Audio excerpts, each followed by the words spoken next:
that approach. All right, Chris Christie, you'll be watching with us. Martha? And we have about 6 minutes left before the debate, so let's bring in Donna Brazil from the DNC and Bryce Priebus, the RNC. Welcome to both of you. And Donna, let's start with you. You have said that Kamala Harris has to own the future, but she also has to own the past. So how does she do this? It's quite easy, because I do believe that in talking about the future, you draw from your past. She draws from your past experiences. She draws from how she was raised, the values that was instilled in her as a young lady. Look, she is steady on her feet, still in her resolve. And tonight, she should talk to the American people. Sit in their living rooms.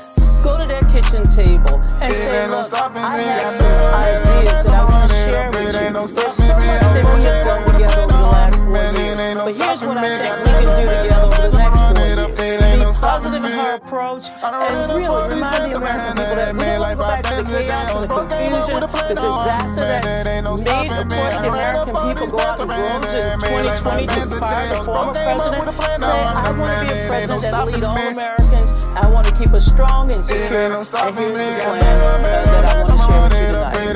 And Donna, I of course meant Biden.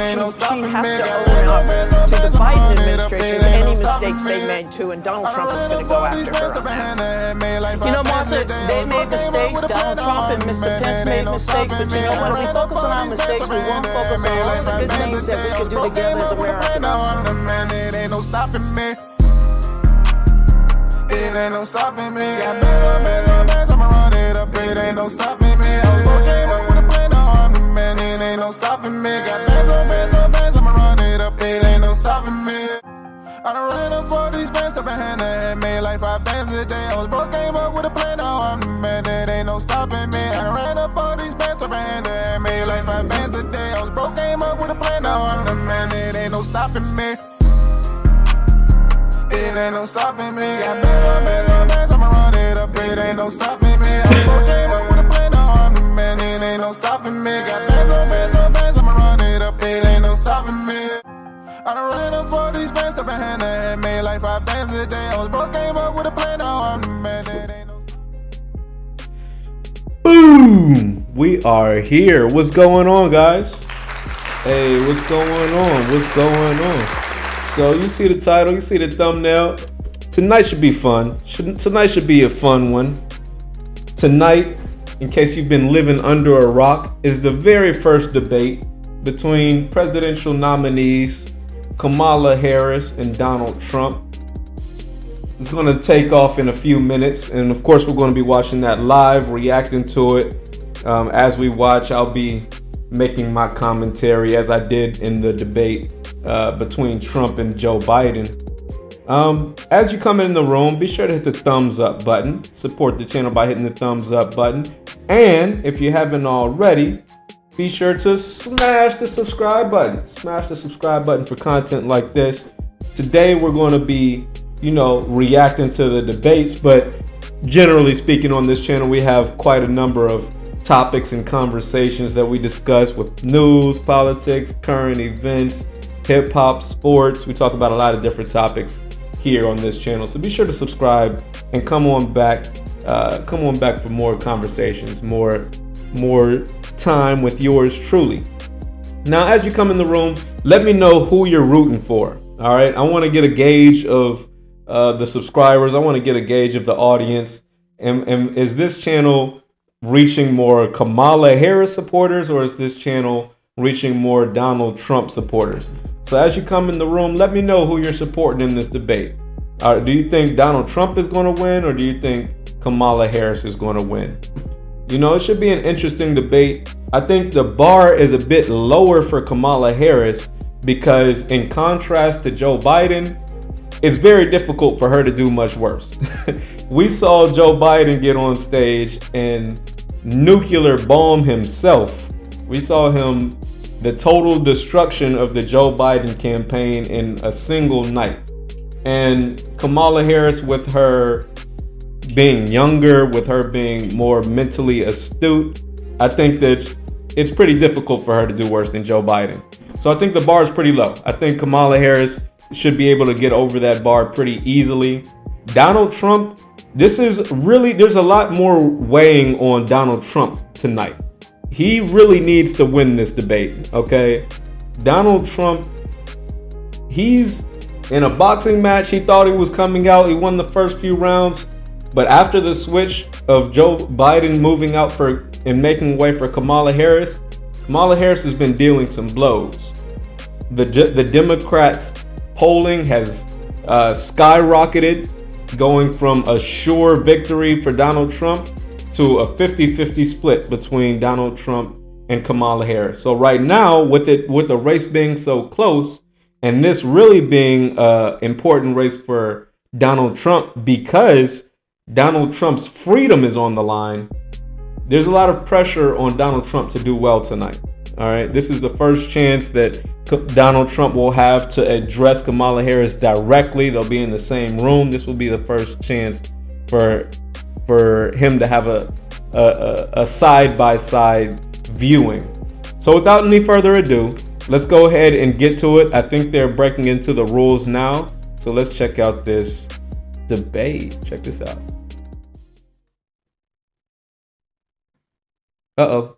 Just in the time most for consequential moment of this campaign, Kamala Harris. Together, we will chart a new way forward. Donald Trump. We will soon be a great nation again. Face to face, historic. The ABC News presidential debate. Here now, David Muir and Lindsay Davis. Good evening, I'm David Muir, and thank you for joining us for tonight's ABC News presidential debate. We want to welcome viewers watching on ABC and around the world tonight. Vice President Kamala Harris and President Donald Trump are just moments away from taking the stage in this unprecedented race for president. And I'm Lindsay Davis. Tonight's meeting could be the most consequential event of their campaigns, with Election Day now less than 2 months away. For Vice President Kamala Harris, this is her first debate since President Biden withdrew from the race on July 21st. Of course, that decision followed his debate against President Donald Trump in June. Since then, this race has taken on an entirely new dynamic. And that brings us to the rules of tonight's debate. 90 minutes with 2 commercial breaks. No topics or questions have been shared with the campaigns. The candidates will have 2 minutes to answer questions, and this is the clock. That's what they'll be seeing. 2 minutes for rebuttals and 1 minute for follow-ups, clarifications, or responses. Their microphones will only be turned on when it's their turn to speak. No pre-written notes allowed. There is no audience here tonight in this hall at the National Constitution Center. This is an intimate setting for 2 candidates who have never met. President Trump won the coin toss. He chose to deliver the final closing statement of the evening. Vice President Harris selected the podium to the right. So let's now welcome the candidates to the stage. Vice President Kamala Harris and President Donald Trump.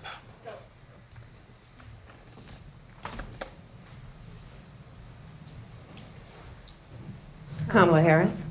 Let's have a good debate. Interesting. You see how far Kamala Harris walked over to his Welcome podium? to you both. He didn't It's walk over wonderful to have her. you. It's an honor to have you both here tonight. Good evening. We are looking forward to a spirited and thoughtful debate. So let's get started. I want to begin tonight with the issue that voters repeatedly say is their #1 issue, and that is the economy and the cost of living in this country. Vice President Harris, you and President Trump were elected 4 years ago, and your opponent on the stage here tonight often asks his supporters, are you better off than you were 4 years ago?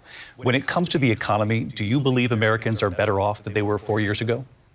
So I was raised as a middle-class kid. And I am actually the only person on this stage who has a plan that is about lifting up the middle class and working people of America. I believe in the ambition, the aspirations, the dreams of the American people. And that is why I imagine and have actually a plan to build what I call an opportunity economy. Because here's the thing. We know that we have a shortage of homes and housing. And the cost of housing is too expensive for far too many people. We know that young families need support to raise their children, and I intend on extending a tax cut for those families of $6,000, which is the largest child tax credit that we have given in a long time, so that those young families can afford to buy a crib, buy a car seat, buy clothes for their children. My passion. One of them is small businesses. My mother raised my sister and me, but there was a woman who helped raise us. We call her our second mother. She was a small business owner. I love our small businesses. My plan is to give a $50,000 tax deduction to start up small businesses, knowing they are part of the backbone of America's economy. My opponent, on the other hand, his plan is to do what he has done before, which is to provide a tax cut for billionaires and big to new corporations, business owners? which will result in I'm listening. $5 trillion to America's deficit. My opponent has a plan that I call the Trump's sales tax, which would be a 20% tax on everyday goods that you rely on to get through the month. Economists have said that Trump sales tax would actually result for middle-class families in about $4,000 more a year because of his policies and his ideas about what should be the backs of middle-class people paying for tax cuts for billionaires. President Trump, I'll give you 2 minutes. First of all, I have no sales tax. That's an incorrect statement. She knows that. We're doing tariffs on other countries. Other countries are going to finally, after 75 years, pay us back for all that we've done for the world. And the tariff will be substantial in some cases. I took in billions and billions of dollars, as you know, from China. In fact, they never took the tariff off because there was so much money they can't. It would totally destroy everything that they've set out to do. They're taking in billions of dollars from China and other places. They've left the tariffs on. When I had it, I had tariffs, and yet I had no inflation. Look, we've had a terrible economy because inflation which is really known as a country buster. It breaks up countries. We have inflation like very few people have ever seen before, probably the worst in our nation's history. We were at 21%, but that's being generous because many things are 50, 60, 70, and 80% higher than they were just a few years ago. This has been a disaster for people, for the middle class, but for every class. On top of that, we have millions of people pouring into our country from prisons and jails, from mental institutions and insane asylums, and they're coming in and they're taking jobs that are occupied right now by African Americans and Hispanics, and also unions. Unions are going to be affected very soon. And you see what's happening. You see what's happening with towns throughout the United States. You look at Springfield, Ohio. You look at Aurora in Colorado.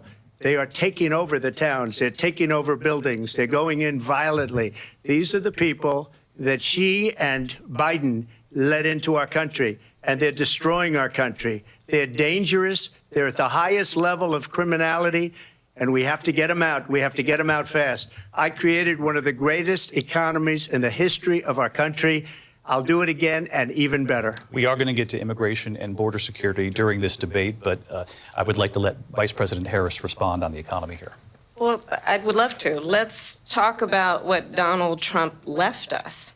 Donald Trump left us the worst unemployment since the Great Depression.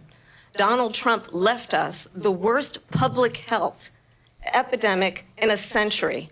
Donald Trump left us the worst attack on our democracy since the Civil War. And what we have done is clean up Donald Trump's mess. What we have done and what I intend to do is build on what we know are the aspirations and the hopes of the American people. But I'm going to tell you all in this debate tonight, you're going to hear from the same old tired playbook, a bunch of lies, grievances, and name-calling. What you're going to hear tonight is a detailed and dangerous plan called Project 2025 that the former president intends on implementing if he were elected again. I believe very strongly that the American people want a president who understands the importance of bringing us together, knowing we have so much more in common than what separates us, and I pledge to you to be a president for all Americans. President Trump will give you a minute here to respond. Number one, I have nothing to do, as you know, and as she knows better than anyone, I have nothing to do with Project 2025. That's out there. My folks are saying drink every time. Purposely, I'm not going to read it. They say the question was, people that got together, or drink they came every up with some time. ideas. I guess some good, Every some time bad. But it makes a no policy difference. is mentioned that you support, you got to take a drink. And And every time a moderator says the question was, or do you want to answer the question, then you got to drink again. We had the greatest economy. We got hit with a pandemic. And the pandemic was not since 1917, where 100 million people died, has there been anything like it. We did a phenomenal job with the pandemic. We handed them over a country where the economy and where the stock market was higher than it was before the pandemic came in. Nobody's ever seen anything like it. We made ventilators for the entire world. We got gowns, we got masks, we did things that nobody thought possible. And people give me credit for rebuilding the military. They give me credit for a lot of things, but not enough credit for the great job we did with the pandemic. But the only jobs they got were bounce back jobs. These were jobs bounced back, and it bounced back and it went to their benefit. But I was the one that created them. They know it, and so does everybody else. Vice President Harris, I'll let you respond. So Donald Trump has no plan for you. And when you look at his economic plan, it's all about tax breaks for the richest people. I am offering what I describe as an opportunity economy, and the best economists in our country, if not the world, have reviewed our relative plans for the future of America. What Goldman Sachs has said is that Donald Trump's plan would make the economy worse, mine would strengthen the economy. What the Wharton School has said is Donald Trump's plan would actually explode the deficit. 16 Nobel laureates have described his economic plan as something that would increase inflation and by the middle of next year would invite a recession. You just have to look at where we are and where we stand on the issues. And I'd invite you to know that Donald Trump actually has no plan for you, because he is more interested in defending himself than he is in looking out for you. That's just a soundbite. They gave her that to say. Look, I went to the Wharton School of Finance, and many of those professors, the top professors, I think that's a projection. think my plan is a brilliant Yeah, plan. that's It's a great projection. plan. It's a plan that's going to bring up our worth, our value as a country. It's going to make people want to be able to go and work and create jobs and create a lot of good, solid money for our country. And just to finish off, she doesn't have a plan. She copied Biden's plan, and it's like 4 sentences, like run, spot, run. 4 sentences that are just, oh, we'll try and lower taxes. She doesn't have a plan. Take a look at her plan. She doesn't have a plan. Mr. President, I do want to drill down on something you both brought up. The Vice President brought up your tariffs. You responded, and let's drill down on this, because your plan is what she calls is essentially a national sales tax. Your proposal calls for tariffs, as you pointed out here, on foreign imports across the board. You recently said that you might double your plan, imposing tariffs up to 20% on goods coming into this country. As you know, many economists say that with tariffs at that level, costs are then passed on to the consumer. Vice President Harris has argued it'll mean higher prices on gas, food, clothing, medication, arguing it costs the typical family nearly $4,000 a year. Do you believe Americans can afford higher prices because of tariffs? They're not going to have higher prices. What's going to have, and who's going to have higher prices, is China and all of the countries that have been ripping us off for years. I was the only president ever. China was paying us hundreds of billions of dollars, and so were other countries. And, you know, if she doesn't like them, they should have gone out and they should have immediately cut the tariffs. But those tariffs are there 3.5 years now under their administration. We are going to take in billions of dollars, hundreds of billions of dollars.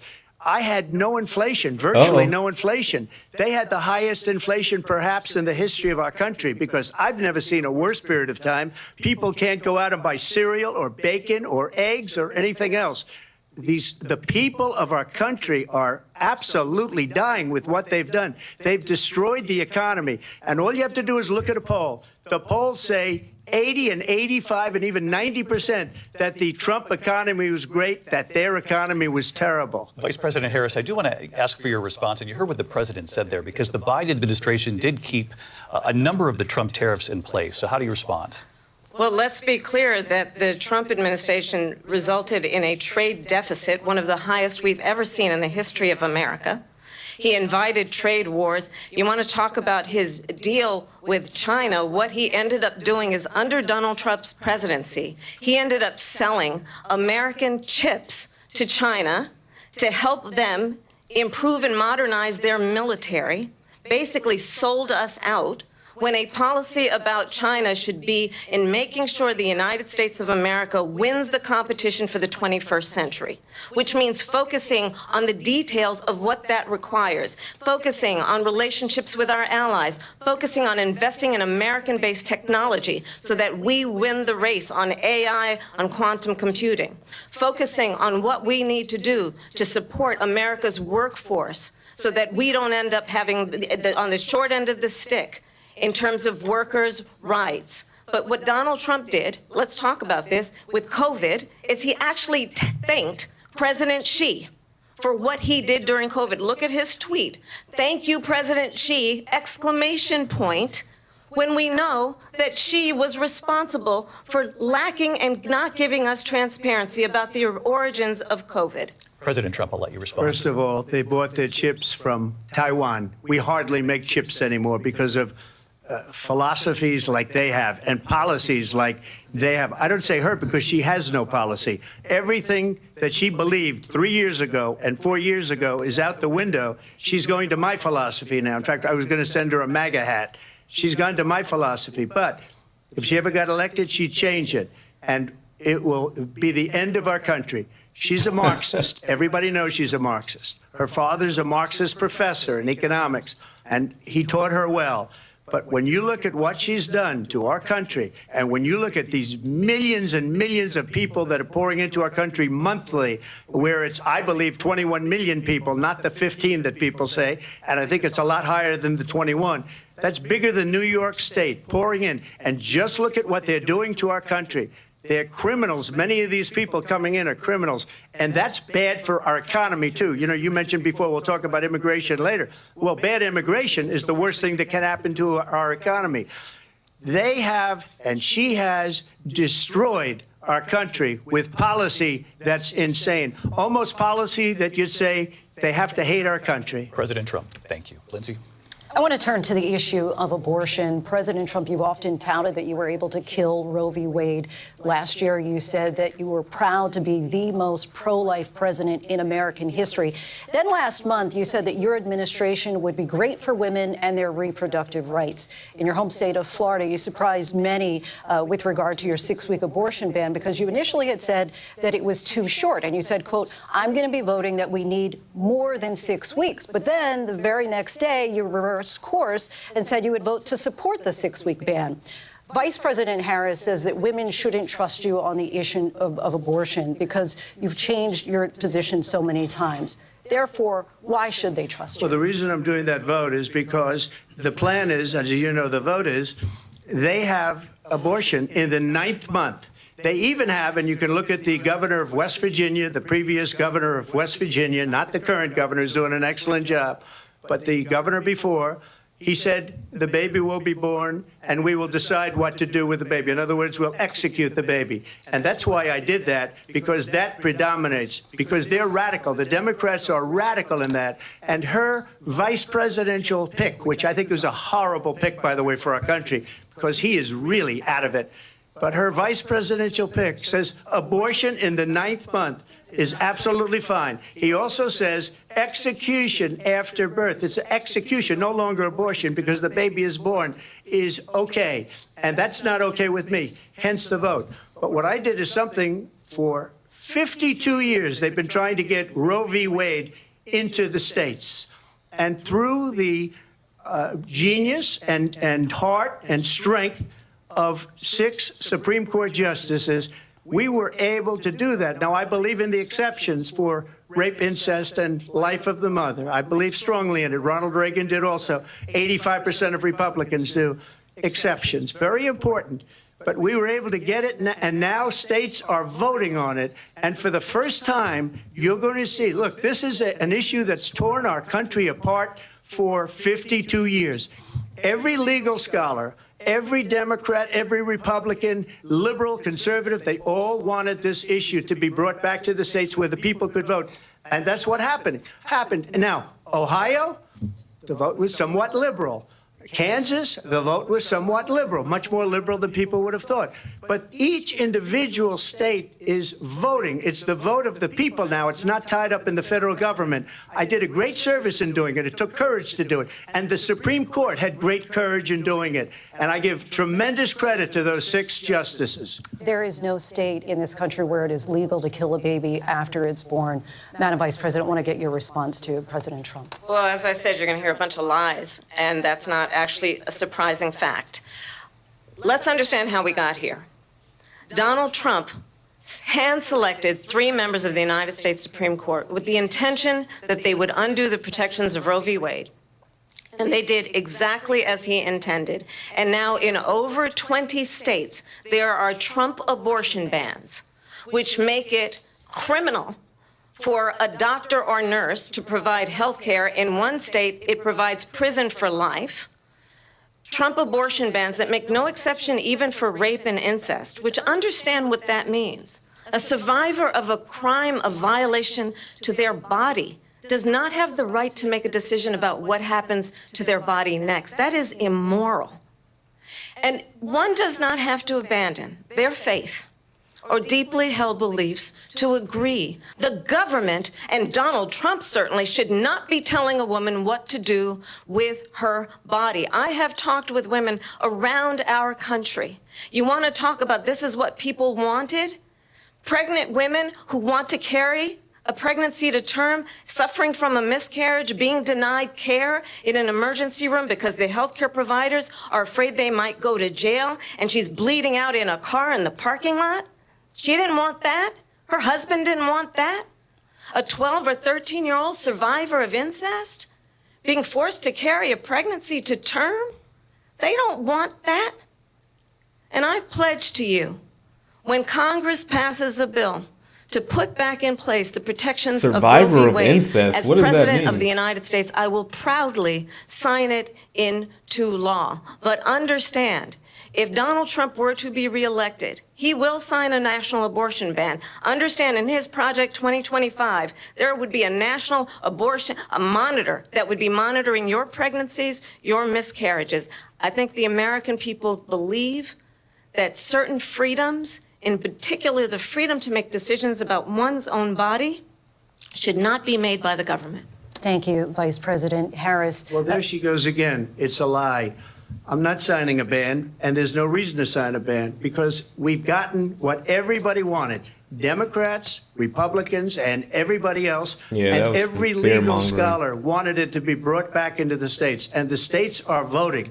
And it may take a little time, but for 52 years, this issue has torn our country apart, and they've wanted it back in the states. And I did something that nobody thought was possible. The states are now voting. What she says is an absolute lie. And as far as the abortion ban, no, I'm not in favor of abortion ban, but it doesn't matter because this issue has now been taken over by the states. Would you veto a national abortion ban if it came to your Well, I won't desk? have to because, again, two things. Number one, she said she'll go back to Congress. She'll never get the vote. It's impossible for her to get the vote, especially now with the 50-50 and essentially 50-50 in both Senate and the House. She's not going to get the vote. She can't get the vote. She won't even come close to it. So it's just talk. You know what it reminds me of? When they said they're going to get student loans terminated, and it ended up being a total catastrophe. The student loans, and then her, I think probably her boss, if you call him a boss, he spends all his time on the beach. But look, her boss went out and said, we'll do it again. We'll do it a different way. And he went out, got rejected again by the Supreme Court. So all these students got taunted with this whole thing about this whole idea. And how unfair that would have been, part of the reason they lost, to the millions and millions of people that had to pay off their student loans. They didn't get it for free. But they were saying it's the same way that they talked about that they talk about abortion. But if I could just get a yes or no, because your running mate, J.D. Vance, has said that you would veto it if it did come to your desk. Well, I didn't discuss it with J.D. in all fairness. J.D., and I don't mind if he has a certain view, but I think he was speaking for me, but I really didn't. Look, we don't have to discuss it because she'd never be able to get it, just like she couldn't get student loans. They couldn't get student loans. They didn't even come close to getting student loans. They taunted young people and a lot of other people that had loans. They can never get this approved. So it doesn't matter what she says about going to Congress. Well, wonderful. Let's go to Congress, do it. But the fact is that for years they wanted to get it out of Congress and out of the federal government. And we did something that everybody said couldn't be done. And now you have a vote of the people on abortion. Vice President Harris, I want to give you your time to respond, but I do want to ask, would you support any restrictions on a woman's right to an abortion? I absolutely support reinstating the protections of Roe v. Wade. And as you rightly mentioned, nowhere in America is a woman carrying a pregnancy to term and asking for an abortion. That is not happening. It's insulting to the women of America. And understand what has been happening under Donald Trump's abortion bans. Couples who pray and dream of having a family are being denied IVF treatments. What is happening in our country? Working people, working women who are working 1 or 2 jobs, who can barely afford childcare as it is, have to travel to another state to get on a plane sitting next to strangers to go and get the health care she needs. Barely can afford to do it, and what you are putting her through is unconscionable. And the people of America have not, the majority of Americans believe in a woman's Kamala right to has make been decisions about sort her own of body. hyperbolic And thus that is far, why but she's doing pretty good in this every debate. state where I think this she's actually issue has winning. been on the ballot, in red and blue states both, the people of America have voted for freedom. Vice President Harris, Excuse me, I thank have you. to respond. Another lie. It's another lie. I have been a leader on IVF, which is fertilization. The IVF, I have been a leader. In fact, when they got a very negative decision on IVF from the Alabama courts, I saw the people of Alabama and the legislature 2 days later voted it in. I've been a leader on it. They know that, and everybody else knows it. I have been a leader on fertilization, IVF. And the other thing, you should ask, will she allow abortion in Trump the is 8th on the month, defense 9th right now. month, 7th month? On the topic Okay, of would you do abortion, that?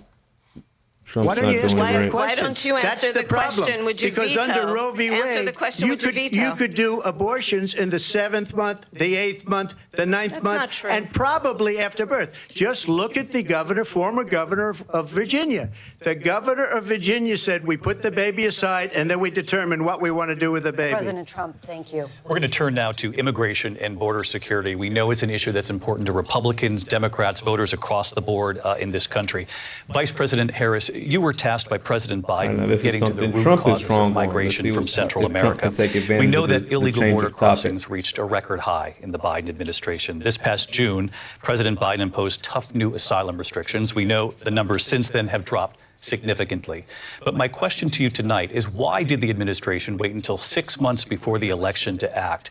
And would you have done anything differently from President Biden on this? So I'm the only person on this stage who has prosecuted transnational criminal organizations for the trafficking of guns, drugs, and human beings. And let me say that the United States Congress, including some of the most conservative members of the United States Senate, came up with a border security bill which I supported. And that bill would have put 1,500 more border agents on the border to help those folks who are working there right now overtime, trying to do their job. It would have allowed us to stem the flow of fentanyl coming into the United States. I know there are so many families watching tonight who have been personally affected by the surge of fentanyl in our country. That bill would have put more resources to allow us to prosecute transnational criminal organizations for trafficking in guns, drugs, and human beings. But you know what happened to that bill? Donald Trump got on the phone, called up some folks in Congress, and said, kill the bill. And you know why? Because he'd prefer to run on a problem instead of fixing a problem. And understand, this comes at a time where the people of our country actually need a leader who engages in solutions, who actually addresses the problems at hand. But what we have in the former president is someone who would prefer to run on a problem instead of fixing a problem. And I'll tell you something, he's going to talk about immigration a lot tonight, even when it's not the subject that is being raised. And I'm going to actually do something really unusual, and I'm going to invite you to attend one of Donald Trump's rallies, because it's a really interesting thing to watch. You will see during the course of his rallies, he talks about fictional characters like Hannibal Lecter. He will talk about windmills cause cancer. And what you will also notice is that people start leaving his rallies early out of exhaustion and boredom. And I will tell you, the one thing you will not hear him talk about is you. You will not hear him talk about your needs, your dreams, and your desires. And I'll tell you, I believe you deserve a president who actually puts you first, and I pledge to you that I will. Vice President Harris, thank you. President Trump, on that point, I want to get your response. Well, I would like to respond. Let me just ask, though, why did you try to kill that bill, and successfully so? That would have put thousands of additional agents and officers on the border. First, let me respond as to the Please. rallies. She said people start leaving. People don't go to her rallies. There's no reason to go. And the people that do go, she's bussing them in and paying them to be there, and then showing them in a different light. So she can't talk about that. People don't leave my rallies. We have the biggest rallies, the most incredible rallies in the history of politics. That's because people want to take their country back. Our country is being lost. We're a failing nation. And it happened 3.5 years ago. And what's going on here, you're going to end up in World War III, just to go into another subject. What they have done to our country by allowing these millions and millions of people to come into our country, and look at what's happening to the towns all over the United States. And a lot of towns don't want to talk. It's not going to be Aurora or Springfield. A lot of towns don't want to talk about it because they're so embarrassed by it. In Springfield, they're eating the dogs, the people that came in. They're eating the cats. They're eating the pets of the people that live there. And this is what's happening in our country, and it's a shame. As far as rallies are concerned, as far as the reason they go is they like what I say. They want to bring our country back. They want to make America great again. It's a very simple phrase, make America great again. She's destroying this country, and if she becomes president, this country doesn't have a chance of success. Not only success, we'll end up being Venezuela on steroids. I just want to clarify here. You bring up Springfield, Ohio, and ABC News did reach out to the city manager there. He told us there have been no credible reports of specific claims of pets being harmed, injured, or abused by individuals within the immigrant community. Well, I've seen people on television. Let me just say here, this is the people on television say my dog was taken and used for food. So maybe he said that, and maybe that's a good thing to say for a city manager. I'm not taking this from but television. The people I'm on taking it from television the city saying manager. their dog was eaten by the people that went there. Again, the Springfield city manager says there's no evidence of that. Vice President Harris, I'll let you respond to the rest of what you've heard. You talk about extreme. This is, I think, one of the reasons why in this election, I actually have the endorsement of 200 Republicans who have formally worked with President Bush, Mitt Romney, and John McCain, including the endorsement of former Vice President Dick Cheney and Congress member Liz Cheney. And if you want to really know the inside track on who the former president is, if he didn't make it clear already, just ask people who have worked with him. His former chief of staff, a 4-star general, has said he has contempt for the Constitution of the United States. His former national security advisor has said he is dangerous and unfit. His former Secretary of Defense has said the nation, the Republic, would never survive another Trump term. And when we listen to this kind of rhetoric, when the issues that affect the American people are not being addressed, I think the choice is clear in this election. President Trump, I'll give you a quick minute to respond here. Thank you, because when I hear that, see, I'm a different kind of a person. I fired most of those people.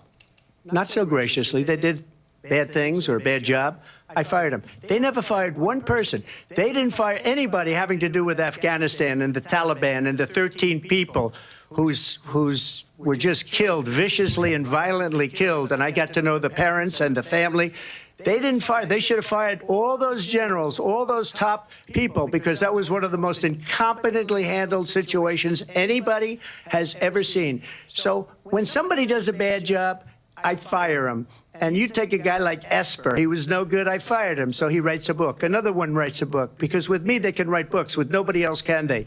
But they have done such a poor job, and they never fire anybody. Look at the economy. Look at the inflation. They didn't fire any of their economists. They have the same people. That's a good way not to have books written about you. But just to finish, I got more votes than any Republican in history by far. In fact, I got more votes than any president, sitting president, in history by far. Let me continue on immigration. It was what you wanted to talk about earlier, so let's get back to your deportation proposal that the vice president has reacted to as well. President Trump, you call this the largest domestic deportation operation in the history of our country. You say you would use the National Guard. You say if things get out of control, you'd have no problem using the U.S. military. Police, yes. You also said you would use local police. How would you deport 11 million undocumented immigrants? I know you believe that number is much higher. Take us through this. What does this look like? Will authorities be going door to door in this country? Yeah, it is much higher because of them. They allowed criminals, many millions of criminals. They allowed terrorists. They allowed common street criminals. They allowed people to come in, drug dealers, to come into our country. And they're now in the United States and told by their countries like Venezuela, don't ever come back or we're going to kill you. Do you know that crime in Venezuela and crime in countries all over the world is way down? You know why? Because they've taken their criminals off the street and they've given them to her to put into our country. And this will be one of the greatest mistakes in history for them to allow. And I think they probably did it because they think they're going to get votes, but it's not worth it because they're destroying the fabric of our country by what they've done. There's never been anything done like this at all. They've destroyed the fabric of our country. Millions of people let in, and all over the world, crime is down all over the world except here. Crime here is up and through the roof. Despite their fraudulent statements that they made, crime in this country is through the roof. And we have a new form of crime. It's called migrant crime. And it's happening at levels that nobody thought possible. President Trump, as you know, the FBI says overall violent crime is actually coming down in this country. But Vice Excuse President me, Harris, the FBI they were defrauding statements. They didn't include the worst cities. They didn't include the cities with the worst crime. It was a fraud. Just like their number of 818,000 jobs that they said they created turned out to be a fraud. President Trump, thank you. I'll let you respond, Vice President Harris. Well, I think this is so rich. Coming from someone who has been prosecuted for national security crimes, economic crimes, election interference, has been found liable for sexual assault, and his next big court appearance is in November. Kamala is torching Donald Trump right now. And let's be clear where each person stands on the issue of what is important about respect for the rule of law and respect for law enforcement. The former vice president called for defunding federal law enforcement, 45,000 agents, get this, on the day after he was arraigned on 34 felony counts. So let's talk about what is important in this race. It is important that we move forward, that we turn the page on this same old tired rhetoric and address the needs of the American people, address what we need to do about the housing shortage, which I have a plan for, address what we must do to support our small businesses, address bringing down the price of groceries. But frankly, the American people are exhausted with this same old tired playbook. Vice President Harris, thank you. Excuse me. Every one of those cases was started by them against their political opponent. And I'm winning most of them, and I will win the rest on appeal. And you saw that with the decision that came down just recently from the Supreme Court. I'm winning most of them. But those are cases, it's called weaponization. Never happened in this country. They weaponized the Justice Department. Every one of those cases was involved with the DOJ, from Atlanta and Fani Willis to the Attorney General of New York and the DA in New York, every one of those cases. And then they say, oh, he's a criminal. They're the ones that made them go after me. By the way, Joe Biden was found essentially guilty on the documents case. And what happened in my documents case? They said, oh, that's the toughest of them all. A complete and total victory. 2 months ago, it was thrown out. It's weaponization, and they used it, and it's never happened in this country. They used it to try and win an election. They're fake cases. President Trump, thank you. A really quick response here, Vice President Harris, on this notion of weaponization of the Justice Department. Well, let's talk about extreme and understand the context in which this election in 2024 is taking place. The United States Supreme Court recently ruled that the former president would essentially be immune from any misconduct if he were to enter the White House again. Understand, this is someone who has openly said he would terminate, I'm quoting, terminate the Constitution of the United States, that he would weaponize the Department of Justice against his political enemies. Someone who has openly expressed disdain for members of our military. Understand what it would mean if Donald Trump were back in the White House with no guardrails, because certainly we know now the court won't stop him. We know J.D. Vance is not going to stop him.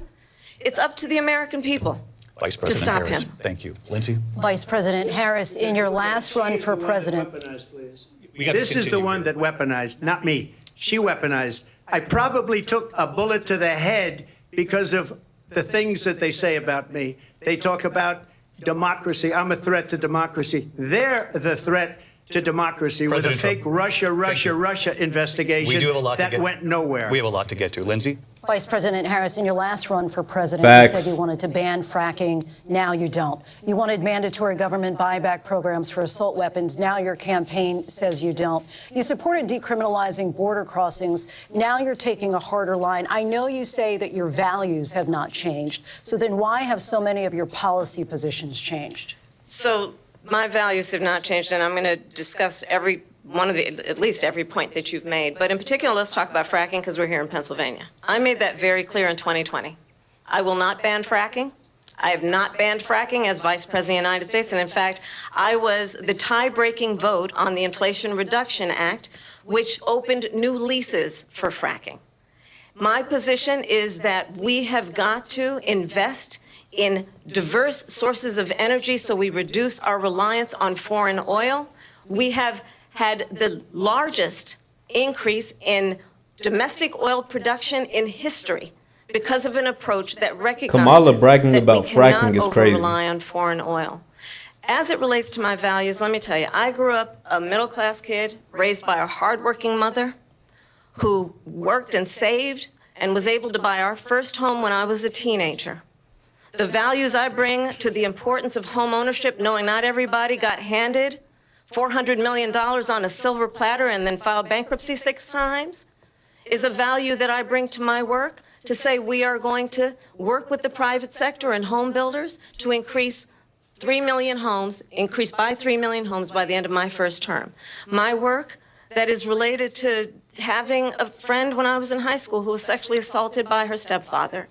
And my focus then on protecting women and children from violent crime is based on a value that is deeply grounded in the importance of standing up for those who are most vulnerable. My work that is about protecting Social Security and Medicare is based on long-standing work that I have done, protecting seniors from scams.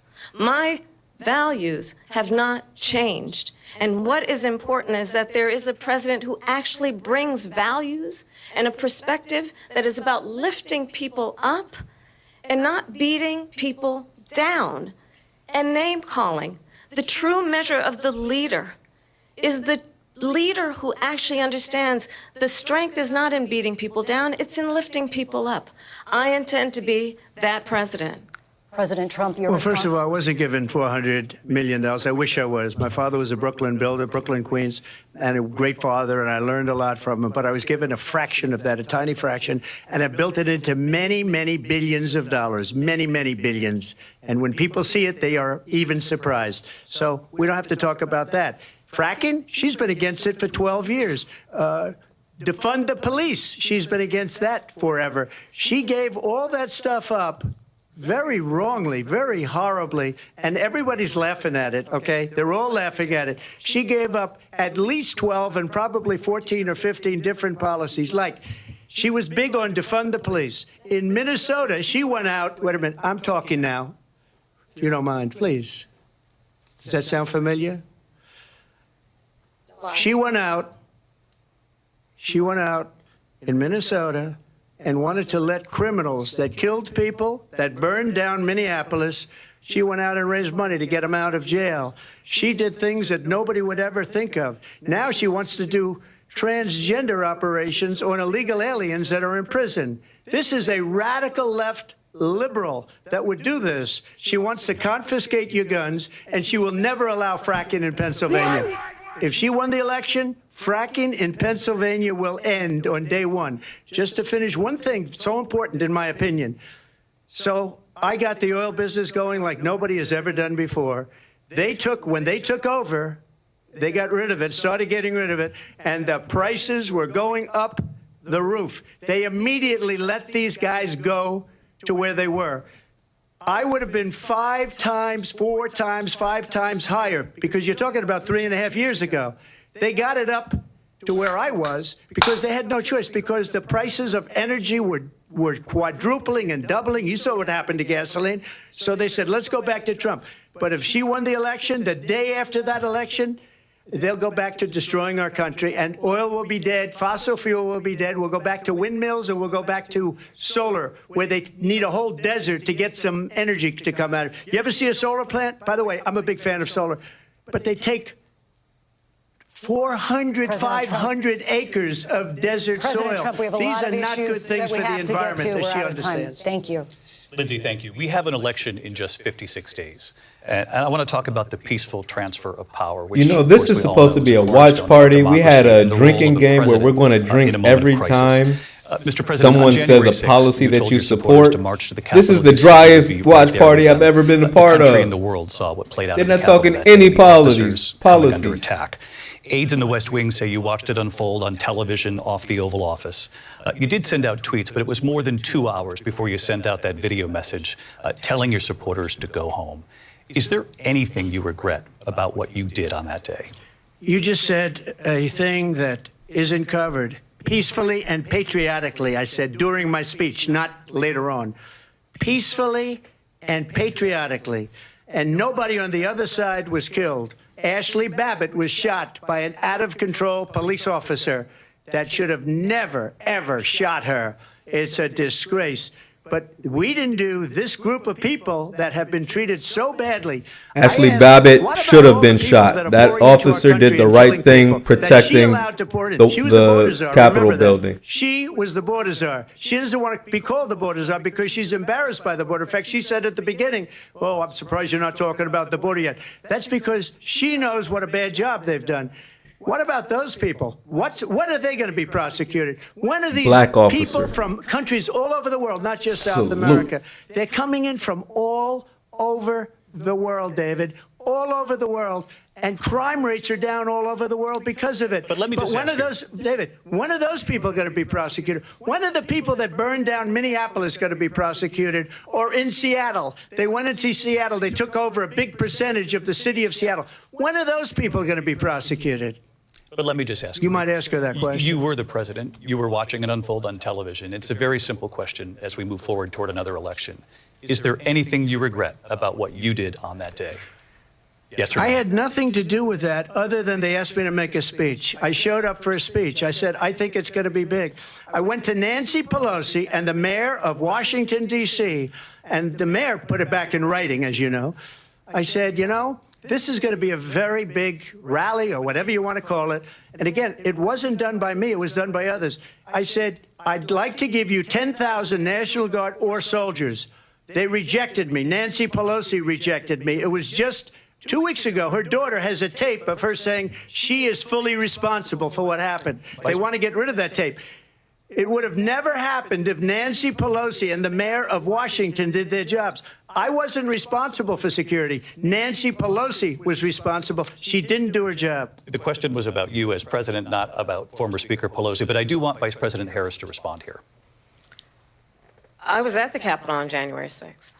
I was the vice president-elect. I was also an acting senator. Every time someone doesn't answer the question, you got to drink. The President of the United States incited a violent mob to attack our nation's capital, to desecrate our nation's capital. On that day, 140 law enforcement officers were injured, and some died. And understand, the former president has been indicted and impeached for exactly that reason. But this is not an isolated situation. Let's remember Charlottesville, where there was a mob of people carrying tiki torches, spewing anti-Semitic hate. And what did the president then at the time say? There were fine people on each side. Let's remember that when it came to the Proud Boys, a militia, the president said, the former president said, stand back and stand by. So for everyone watching who remembers what January 6th was, I say we don't have to go back. Let's not go back. We're not going back. It's time to turn the page. And if that was a bridge too far for you, well, there is a place in our campaign for you to stand for country, to stand for our democracy, to stand for rule of law, and to end the chaos, and to end the approach that is about attacking the foundations of our democracy because you don't like the outcome. And be clear on that point. Donald Trump, the candidate, has said in this election there will be a bloodbath if this and the outcome of this election is not to his liking. Let's turn the page on this. Let's not go back. Let's chart a course for the future and not go backwards to the past. Let me just follow up here. You know, I don't like the Democrats, but Kamala is scorching Donald Trump right now. This is not going well for Donald Trump. Also, on Charlottesville, that story has been, as you would say, debunked. Laura Ingraham, Sean Hannity, Jesse, all of these people, they covered it. If they go an extra sentence, they will see it was perfect. It was debunked in almost every newspaper, but they still bring it up, just like they bring 2025 up. They bring all of this stuff up. I ask you this, you talk about the Capitol. Why are we allowing these millions of people to come through on the southern border? How come she's not doing anything? And I'll tell you what I would do, and I would be very proud to do it. I would say we would both leave this debate right now.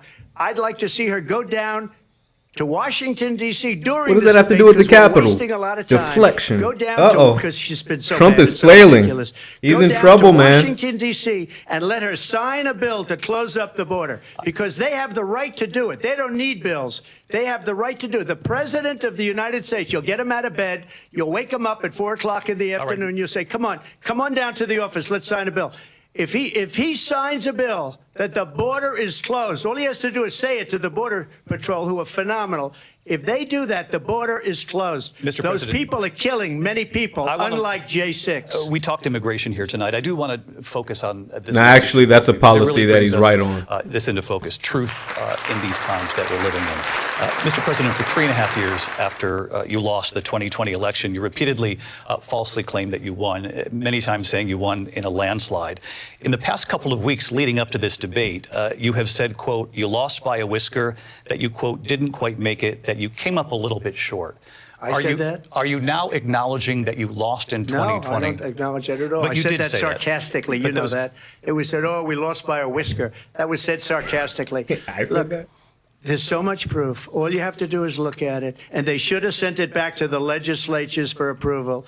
I got almost 75 million votes, the most votes any sitting president has ever gotten. I was told if I got 63, which was what I got in 2016, you can't be beaten.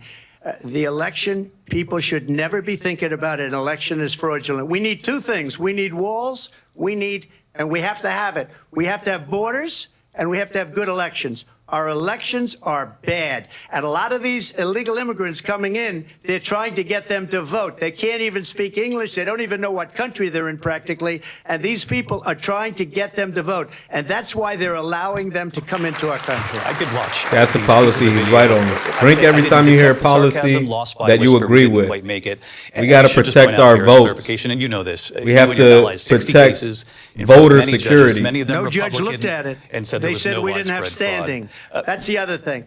They said we didn't have standing, a technicality. Can you imagine a system where a person in an election doesn't have standing? The President of the United States doesn't have standing. That's how we lost. If you look at the facts, and I'd love to have you'll do a special on it. I'll show you Georgia, and I'll show you Wisconsin, and I'll show you Pennsylvania, and I'll show you. We have so many facts and statistics, but you know what? That doesn't matter because we have to solve the problem that we have right now. That's old news. And the problem that we have right now is we have a nation in decline, and they have put it into decline. We have a nation that is dying, David. Mr. President, thank you. Vice President Harris, you heard the president there tonight. He said he didn't say that he lost by a whisker. So he still believes he did not lose the election that was won by President Biden and yourself.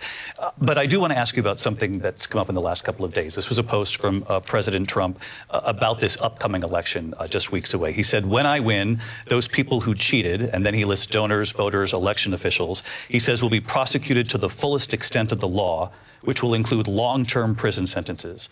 One of your campaign's top lawyers responded saying, we won't let Donald Trump intimidate us. We won't let him suppress the vote. Is that what you believe he's trying to do here? Donald Trump was fired by 81 million people. So let's be clear about that. And clearly he is having a very difficult time processing that. But we cannot afford to have a president of the United States who attempts, as he did in the past, to upend the will of the voters in a free and fair election. And I'm going to tell you that I have traveled the world as Vice President of the United States, and world leaders are laughing at Donald Trump. I have talked with military leaders, some of whom worked with you, and they say you're a disgrace. And when you then talk in this way in a presidential debate and deny what over and over again are court cases you have lost because you did in fact lose that election, it leads one to believe that perhaps we do not have in the candidate to my right the temperament or the ability to not be confused about fact. That's deeply troubling, and the American people deserve better. I'll give you 1 minute to respond, Mr. President. Let me just say about world leaders. Viktor Orban, one of the most respected men, they call him a strong man. He's a tough person, smart, Prime Minister of Hungary. They said, why is the whole world blowing up? 3 years ago it wasn't. Why is it blowing up? He said, because you need Trump back as president. They were afraid of him. China was afraid, and I don't like to use the word afraid, but I'm just quoting him. China was afraid of him. North Korea was afraid of him. Look at what's going on with North Korea, by the way. He said Russia was afraid of him. I ended the Nord Stream 2 pipeline, and Biden put it back on day one, but he ended the XL pipeline. The XL pipeline in our country, he ended that. But he let the Russians build a pipeline going all over Europe and heading into Germany, the biggest pipeline in the world. Look, Viktor Orban said it. He said the most respected, most feared person is Donald Trump. We had no problems when Trump was president. But when this weak, pathetic man that you saw at a debate just a few months ago, that if he weren't in that debate, he'd be running instead of her. She got no votes. He got 14 million votes. What you did, you talk about a threat to democracy. He got 14 million votes, and they threw him out of office. And you know what? I'll give you a little secret. He hates her. He can't stand her. But he got 14 million votes. They threw him out. She got 0 votes. And when she ran, she was the first one to leave because she failed. And now she's running. I don't understand it, but I'm okay with it because your time is I think we're going to do very well. We've got a lot more to get to. Turning now to the Israel-Hamas war and the hostages who are still being held, Americans among them. Vice President Harris, in December, you said, quote, Israel has a right to defend itself, but you added, quote, it matters how. I want to hear this topic. International humanitarian law must be respected. Israel must do more to protect innocent civilians. You said that 9 months ago. Now an estimated 40,000 Palestinians are dead. Nearly 100 hostages remain. Just last week, Prime Minister Benjamin Netanyahu said there's not a deal in the making. President Biden has not been able to break through the stalemate. How would you do it? Well, let's understand how we got here. On October 7, Hamas, a terrorist organization, slaughtered 1,200 Israelis. Many of them young people who were simply attending a concert. Women were horribly raped. And so absolutely, I said then, I say now, Israel has a right to defend itself. We would. And how it does so matters. Because it is also true, far too many innocent Palestinians have been killed. Children, mothers. What we know is that this war must end. It must end immediately, and the way it will end is we need a ceasefire deal and we need the hostages out. And so we will continue to work around the clock on that. Work around the clock, also understanding that we must chart a course for a two-state solution. And in that solution, there must be security for the Israeli people and Israel, and in equal measure for the Palestinians. But the one thing I will assure you always, I will always give Israel the ability to defend itself, in particular as it relates to Iran and any threat that Iran and its proxies pose to Israel. But we must have a two-state solution where we can rebuild Gaza, where the Palestinians have security, self-determination. One thing they agree on is World War III with Iran. President Trump, how would you negotiate with Netanyahu and also Hamas in order to get the hostages out and prevent the killing of more innocent civilians in Gaza? Shout out Brandon Sophia. I see you in the chat, beloved. If I were president, Russia would have never, ever, I know Putin very well, he would have never, and there was no threat of it either, by the way, for 4 years, have gone into Ukraine and killed millions of people when you add it up, far worse than people understand what's going on over there. But when she mentions about Israel, all of a sudden, she hates Israel. She wouldn't even meet with Netanyahu when he went to Congress to make a very important speech. She refused to be there because she was at a sorority party of hers. She wanted to go to the sorority party. She hates Israel. If she's president, I believe that Israel will not exist within 2 years from now. And I've been pretty good at predictions, and I hope I'm wrong about that one. She hates Israel. At the same time, in her own way, she hates the Arab population. It's cap, Trump. Because the won't whole believe you. place is going to get blown Doesn't up. hate Israel. Arabs, Jewish people, Israel will be gone. It would have never happened. Iran was broke under Donald Trump. Now Iran has $300 billion because they took off all the sanctions that I had. Iran had no money for Hamas or They both Hezbollah love or any of Israel. the They both 28 want war with different, Iran. spheres Who do you vote of for if you terror. don't And they are support spheres of Israel terror, genocide? horrible Who do you terror. vote for if They you had don't no want money. war It was against a big Iran? story, and you know it. You covered it very well, actually. They had no money for terror. They were broke. Now they're a rich nation, and now what they're doing is they're spreading that money around. Look at what's happening with the Houthis and Yemen. Look at what's going on in the Middle East. This would have never happened. I will get that settled and fast, and I'll get the war with Ukraine and Russia ended. If I'm president-elect, I'll get it done before even becoming president. Vice President Harris, he says you hate Israel. That's absolutely not true. I have my entire career and life supported Israel and the Israeli people. He knows that. He's trying to, again, divide and distract from the reality, which is it is very well known that Donald Trump is weak and wrong on national security and foreign policy. It is well known that he admires dictators, wants to be a dictator on day one, according to himself. It is well known that he said of Putin that he can do whatever the hell he wants and go into Ukraine. It is well known that he said when Russia went into Ukraine, it was brilliant. It is well known he exchanged love letters with Kim Jong-un. And it is absolutely well known that these dictators and autocrats are rooting for you to be president again because they're so clear. They can manipulate you with flattery and favors. And that is why so many military leaders who you have worked with have told me you are a disgrace. That is why we understand that we have to have a president who is not consistently weak and wrong on national security, including the importance of upholding and respecting in highest regard our military. Vice President Harris, thank you. And she's the one that caused it, that's weak on national security by allowing every nation last month for the year, 168 different countries sending people into our country. Their crime rates are way down. Putin endorsed her last week, said, I hope she wins. And I think he meant it, because what he's gotten away with is absolutely incredible. It wouldn't have happened with me. The leaders of other countries think that they're weak and incompetent, and they are. They're grossly incompetent. And I just ask one question. Why does Biden go in and kill the Keystone Pipeline and approve the single biggest deal that Russia's ever made, Nord Stream 2, the biggest pipeline anywhere in the world going to Germany and all over Europe? because they're weak and they're ineffective. And Biden, by the way, President gets paid Trump, a lot of money. Thank you. We have a lot of issues to get to. We'll be right back with much more of this historic ABC News presidential debate from the National Constitution Center right here in Philadelphia. Back in a moment. All right, so we're going to put a pause on here while they have their commercial break. ABC News While they have the presidential commercial debate break, will we're going to continue pause after that this. and I'm going to give you all some thoughts, break down what we've got so far.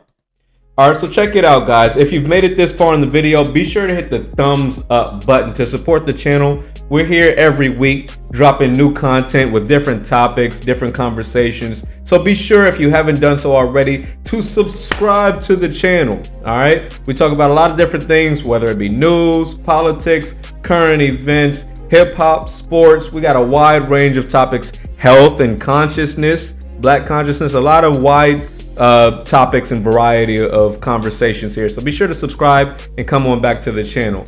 Now, thus far, y'all know, anyone who's already subscribed, anyone who's been watching my channel for some time now, y'all know I am not a Democratic supporter. I do not like the Democrats. I think they are a threat to democracy. However, in this debate, Kamala Harris is scorching Donald Trump thus far. Thus far, Donald Trump is losing this debate. Make no mistake about it. Make no mistake about it. Donald Trump is getting his butt handed to him. And here's the thing that hurts Donald Trump. When he was going against Joe Biden, he was able to point to the policies that Joe Biden has implemented thus far. He was able to go against Joe Biden for his track record. But with Kamala Harris, she doesn't really have a track record. She isn't standing on a big policy or a big platform mandate. She is so vague with her policy stances that Donald Trump has nothing to target. Donald Trump has nothing to call her out on. That's why the only thing he falls back on is immigration. You're bad on immigration. You're bad on immigration. He has to hammer that down because that's the only thing he has on her. She has no other policies which Donald Trump can point to and tie Kamala Harris to. So Donald Trump really doesn't have a lot to target Kamala Harris on thus far in the debate. If you're watching, be sure to tell me, who are you supporting in the debate? I was hoping that Donald Trump would be able to come out and point to some policies. You know, this is a watch party. I got myself a brew here. I'm sipping, and me and my watchers, we've got a family affair here. We're having a family group chat. That's why y'all see me reaching for my phone every once in a while, because we've got a family watch party here. And we're saying that every time, we've got a couple rules. We've got a couple rules on this watch party. Number one, if the moderator has to repeat the question, if they ask a question and that question goes unanswered, you've got a drink. Another rule, if a candidate says a policy that you would support, you got a drink. Okay, these are the two rules. So far, there has not been a lot of policy discussions. The abortion topic went very heavily in favor of Kamala Harris. Donald Trump, I suppose, would be a little bit stronger on immigration, but in this debate, he didn't really have a knockout argument when they were touching on the immigration topic.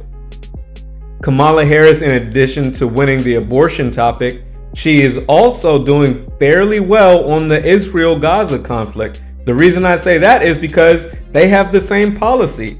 Donald Trump is saying, oh, you know, if Donald Trump or if Kamala Harris is elected, Israel is doomed. You know, Kamala Harris is weak against Iran, but that's not true. We can see that right now with Joe Biden, we're sending hundreds of billions of dollars to Israel. I don't know what more Donald Trump wants them to do outside of direct conflict with Iran. So right now, on the topic of Israel and Iran, both Kamala Harris and Donald Trump are arguing from the same position. They are both in support of Israel, and they are both in support of provoking war with Iran. The only difference there is Donald Trump is not supporting the war in Ukraine. That's really something that Donald Trump should have focused on, because that's the only division they have from a military industrial complex. Okay, with that being said, before we get back to the debate, we have a few comments here. Shout out and salute to Brandon Sophia. Brandon Sophia says, Israel has the right of way. Kamala Harris understands. Trump knows about the influences of sororities and fraternities. He's still smart to a degree. This means that Kamala Harris is black, as I said yesterday. And lastly, Donald Trump's business acumen has tapered off as his support at rallies these days. With that being said, let's get back into the video. Move even further into other countries. You have said you would solve this war in 24 hours. You said so just before the break tonight. How exactly would you do that? And I want to ask you a very simple question tonight. Do you want Ukraine to win this war? I want the war to stop. I want to save lives that are being uselessly, people being killed by the millions. It's the millions. It's so much worse than the numbers that you're getting, which are fake numbers. Look, we're in for 250 billion or more because they don't ask Europe, which is a much bigger beneficiary to getting this thing done than we are. They're in for $150 billion less because Biden and you don't have the courage to ask Europe like I did with NATO. They paid billions and billions, hundreds of billions of dollars when I said, either you pay up or we're not going to protect you anymore. So that's maybe one of the reasons they don't like me as much as they like weak people.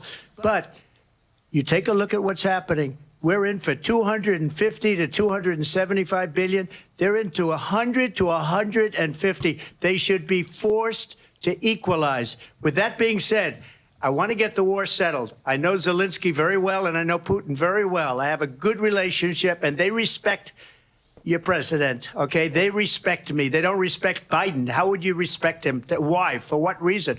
He hasn't even made a phone call in 2 years to Putin, hasn't spoken to anybody. They don't even try and get it. That is a war that's dying to be settled. I will get it settled before I even become president. If I win, when I'm president-elect, and what I'll do is I'll speak to one, I'll speak to the other, I'll get them together. If you support Donald Trump getting us out of the war in Ukraine, after I left, unfortunately left because our country has gone to hell. But after I left, when I saw him building up soldiers, he did it after I left, I said, oh, he must be negotiating. It must be a good, strong point of negotiation. Well, it wasn't, because Biden had no idea how to talk to him. He had no idea how to stop it. And now you have millions of people dead, and it's only getting worse, and it could lead to World War III. Don't kid yourself, David. We're playing with World War III, and we have a president that we don't even know if he's... Where is our president? We don't even know if he's a president. And just to clarify they threw him out of a campaign like a dog. We don't even know. Is he our president? But we have a president, Mr. President, that doesn't know he's alive. Your time is up. Just to clarify in the question, do you believe it's in the U.S. best interests for Ukraine to win this war, yes or no? I think it's the U.S. best interest to get this war finished and just get it done. All right. Negotiate a deal, because we have to stop Moderator had to repeat the question. From being destroyed. I want to take this to Vice President Harris. I want to get your thoughts on support for Ukraine in this moment, but also as Commander-in-Chief, if elected, how would you deal with Vladimir Putin, and would it be any different from what we're seeing from President Biden? Well, first of all, it's important to remind the former president you're not running against Joe Biden, you're running against me. I believe the reason that Donald Trump says that this war would be over within 24 hours is because he would just give it up. And that's not who we are as Americans. Let's understand what happened here. I actually met with Zelensky a few days before Russia invaded, tried through force to change territorial boundaries, to defy one of the most important international rules and norms, which is the importance of sovereignty and territorial integrity. And I met with President Zelensky. I shared with him American intelligence about how he could defend himself. Days later, I went to NATO's eastern flank, to Poland and Romania. And through the work that I and others did, we brought 50 countries together to support Ukraine in its righteous defense. And because of our support, because of the air defense, the ammunition, the artillery, the javelins, the Abrams tanks that we have provided, Ukraine stands as an independent and free country. If Donald Trump were president, Putin would be sitting in Kyiv right now. And understand what that would mean, because Putin's agenda is not just about Ukraine. Understand why the European allies and our NATO allies are so thankful that you are no longer president and that we understand the importance of the greatest military alliance the world has ever known, which is NATO, and what we have done to preserve the ability of Zelensky and the Ukrainians to fight for their independence. Because we're giving hundreds of billions of dollars to them. That's why they're Putin thankful. would be sitting in Kyiv with his eyes on the rest of Europe, starting with Poland. And why don't you tell the 800,000 Polish Americans right here in Pennsylvania how quickly you would give up for the sake of favor and what you think is a friendship with what is known to be a dictator who would eat you for lunch. Vice President Harris, thank you. We've heard from both of you on Ukraine tonight. Afghanistan came up in the last hour. I wanted her to respond to something you said earlier, and I'll give you a minute here. Putin would be sitting in Moscow, and he wouldn't have lost 300,000 men and women, but he would have been sitting in Moscow. Quiet, please. He would have been sitting in Moscow much happier than he is right now. But eventually, you know, he's got a thing that other people don't have. He's got nuclear weapons. They don't ever talk about that. He's got nuclear weapons. Nobody ever thinks about that. And eventually, maybe he'll use them, and maybe he hasn't been that threatening. Right. But he right. does something we don't even like to talk about. Nobody likes to talk about it. But just so you understand, they sent her to negotiate peace before this war started. 3 days later, he went in and he started the war because everything they said was weak and stupid. They said the wrong things. That war should have never started. She was the emissary. They sent her in to negotiate with Zelensky and Putin, and she did. And the war started 3 days later. And that's the kind of talent we have with her. She's worse than Biden. In my opinion, I think he's the worst president in the history of our country. She goes down as the worst vice president in the history of our country. But let me tell you something. She is a horrible Donald Trump's starting to come back. They sent her in to negotiate. Donald Trump is winning on the topic as far as Ukraine goes. President Trump, thank you. This is the first topic that Donald Trump has won. With Vladimir Putin. Vice President Harris, have you ever met Vladimir Putin? Can you clarify tonight? Yet again, I said it at the beginning of this debate, you're going to hear a bunch of lies coming from this fellow. And that is another one. When I went to meet with President Zelensky, I've now met with him over 5 times. The reality is it has been about standing as America always should, as a leader upholding international rules and norms, as a leader who shows strength, understanding that the alliances we have around the world are dependent on our ability to look out for our friends and not favor our enemies because you adore strongmen instead of caring about democracy. And that is very much what is at stake here. The President of the United States is commander-in-chief. And the American people have a right to rely on a president who understands the significance of America's role and responsibility in terms of ensuring that there is stability and ensuring we stand up for our principles and not sell them for the benefit of personal flattery. We've talked about Ukraine and Vladimir Putin. I do want to talk about Afghanistan. It came up in the first hour of this debate. I wanted to move on to Afghanistan. Said Trump did the most amazing thing I've ever seen. He got these countries, the 28 countries at the time, to pay up. He said, I've never seen. He's the head of NATO. He said, I've never seen. For years, we were paying almost all of NATO. We were being ripped off by European nations, both on trade and on NATO. I got them to pay up by saying one of the statements you made before, if you don't pay, we're not going to protect you. President Otherwise, Trump. we would have never gotten it. He said it was one of the most incredible jobs that he's ever seen done. Thank you. I want to turn to Afghanistan. It came up in the first hour of the debate, and we witnessed a poignant moment today on Capitol Hill, honoring the soldiers who died in the chaotic withdrawal from Afghanistan. I do want to ask the Vice President, do you believe you bear any responsibility in the way that withdrawal played out? Well, I will tell you, I agreed with President Biden's decision to pull out of Afghanistan. 4 presidents said they would, and Joe Biden did.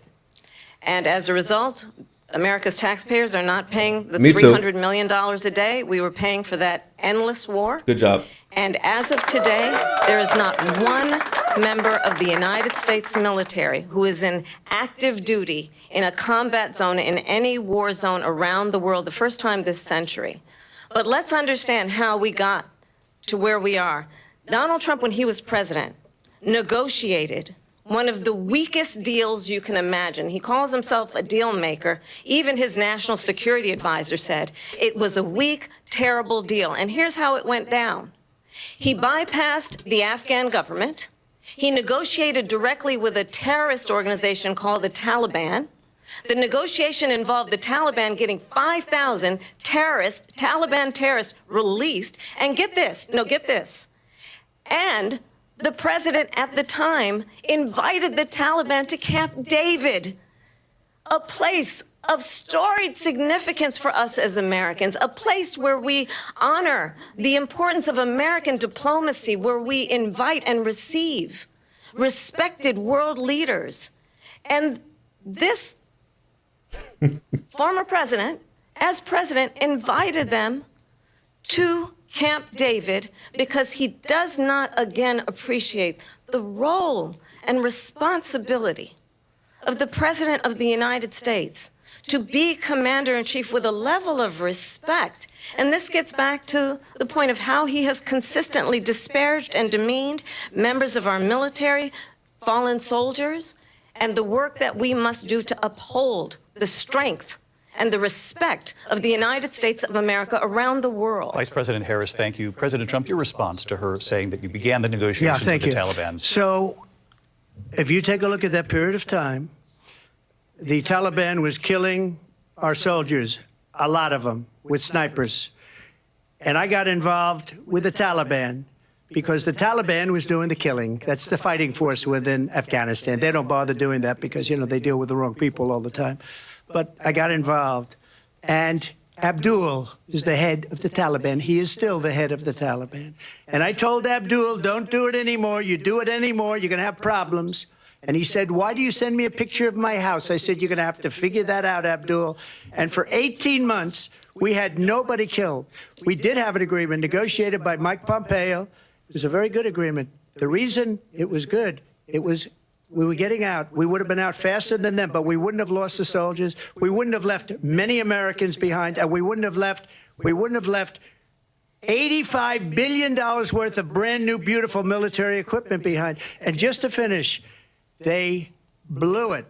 The agreement said you have to do this, and they didn't do it. They didn't do it. The agreement was terminated by us because they didn't do what they were supposed to do. I want to move on. And these people did the worst withdrawal and, in my opinion, the most embarrassing moment in the history of our country. And by the way, that's why Russia attacked Ukraine, because they saw how incompetent the moderators have not been and her boss indifferent. are. The moderators Trump, have been thank you. slanted toward I Kamala want to move Harris. on now to race and politics in this country. But to be fair, Mr. Kamala President, Harris you has been recently winning said of this Vice debate. President Harris, quote, I didn't know she was black until a number of years ago when she happened to turn black, and now she wants to be known as black.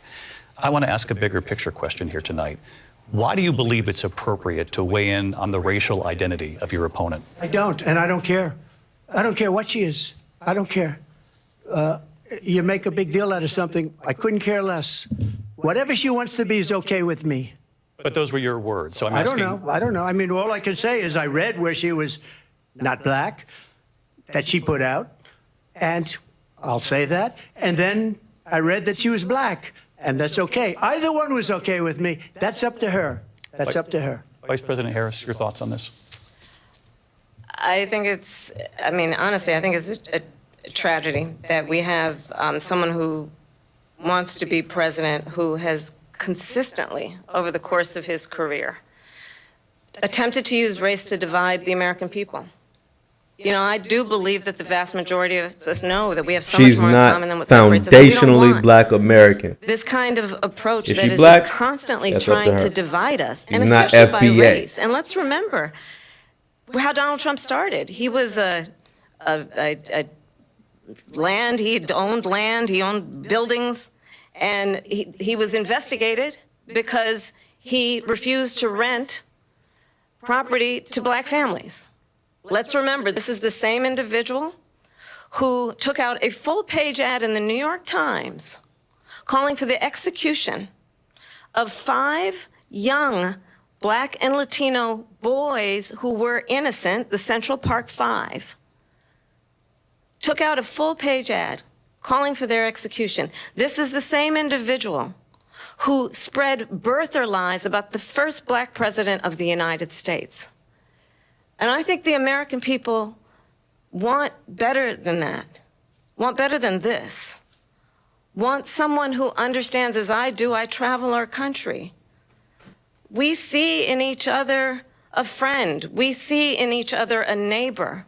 We don't want a leader who is constantly trying to have Americans point their fingers at each other.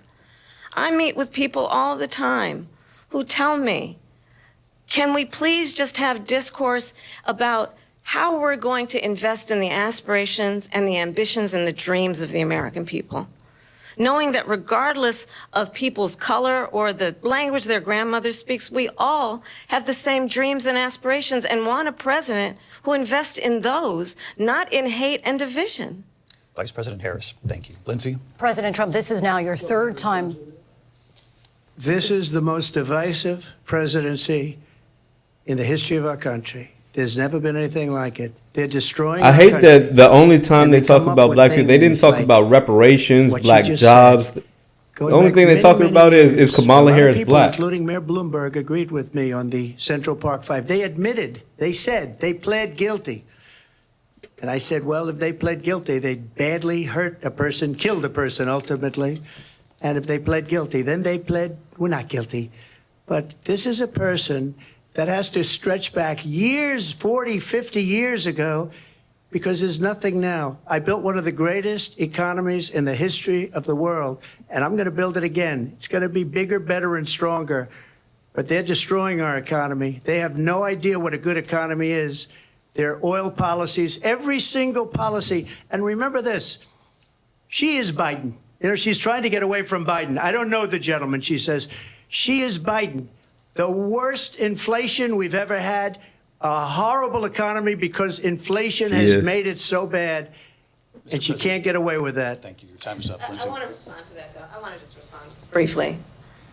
Clearly, I am not Joe Biden, and I am certainly not Donald Trump. And what I do offer is a new generation of leadership for our country, one who believes in what is possible, one who brings a sense of optimism about what we can do instead of always disparaging the American people. I believe in what we can do to strengthen our small businesses, which is why I have a plan. Let's talk about our plans and let's compare the plans.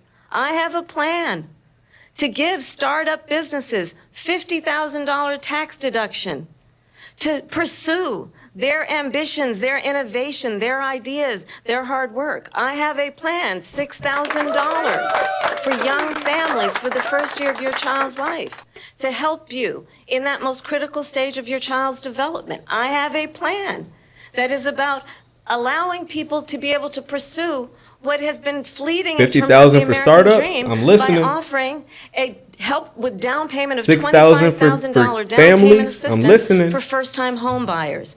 That's the kind of conversation, I believe, David, that people really want tonight, as opposed to a conversation that is constantly about belittling and name-calling. Let's turn the page. She's right. Hey, Kamala's winning this debate. We have to move on. President Trump.